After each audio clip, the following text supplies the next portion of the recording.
बहुत बहुत स्वागत है आप सभी का। कैसे हैं आप सभी? जादुई दुनिया का रहस्य जो जानने के बाद आप कुछ भी कर सकते हैं और कुछ भी पा सकते हैं, है ना? तो चैनल को सब्सक्राइब कीजिए और कमेंट में लिखिए thank you universe, I love you universe and thank you Radhe Rani. हर इंसान सत्य चित आनंद का स्वाभाविक अधिकारी है। इस अधिकार को हासिल करने के लिए उसमें ये विश्वास जगाना होगा कि वो ईश्वर का संतान है, जिसकी शक्ति अपरिमित है, जो सर्वशक्तिमान और संपूर्ण ब्रह्मांड के स्वामी है, जिसके संकेत से ब्रह्मांड की रचना होती है, जिसके इशारों पर पालन और प्रलय होता है।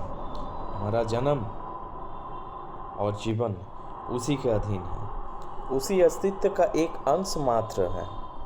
हमारे कर्म और विचारशील कार्यों में उसी की प्रेरणा और चेतना प्रतिबिंबित होती है।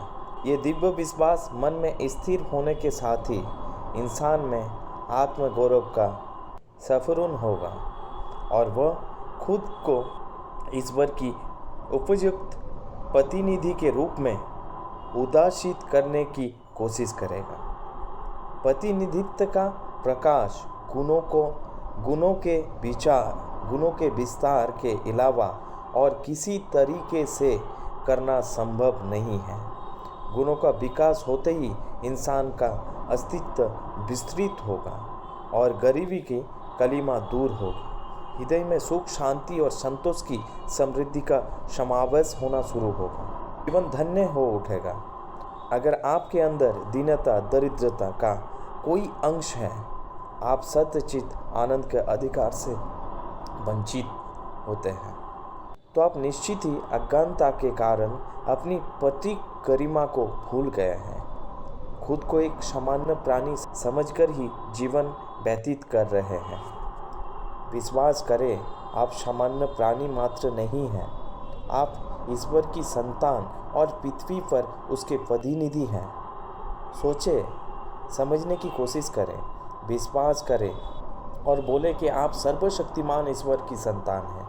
ये विश्वास स्वीकृति आपके अंदर उन सभी गुणों और शक्तियाँ को जगा देगी जो ईश्वर में विद्यमान है और आपके अंदर अंश के रूप में सुप्त अवस्था में है। निश्चित ही ईश्वर के सभी गुण और विशेषताएं भी आपके अंदर जुड़े हुए हैं, क्योंकि आप भी उनके अंश हैं। संतान और प्रतिनिधि होने के कारण उसमें विश्वास रखें, उसे जगाएं और आप वास्तविक स्थिति को कर्ता बन जाएं। उत्तराधिकार का बोध होते ही व्यक्ति अपने प्रत्येक संपत्ति के साथ जुड़ जाता है, उन्हें वो अपना मानने लगता है। मन में तब उसके होने का बोध होते हैं स्फूर्ति, विस्तार, सूर्य का प्रकाश, चंद्रमा की सुंदरता एवं नक्षत्रों की ज्योति अपने संपत्ति के अंदर अनुभव होने लगती है। वायु, जल एवं पृथ्वी की सुगंध अपने संपत्ति के अंदर महसूस होने लगती है। आप अनुभव करेंगे कि ये सभी संपत्ति आपके अंदर है और आपकी है। ये महान और गौरवमय परिस्थिति में आते हैं। तो दोस्तों, अब समझ में आया कि आप कोई मामूली इंसान नहीं हैं, आप भगवान के संतान हैं, उनके प्रतिनिधि हैं, उनके अंश हैं, है ना?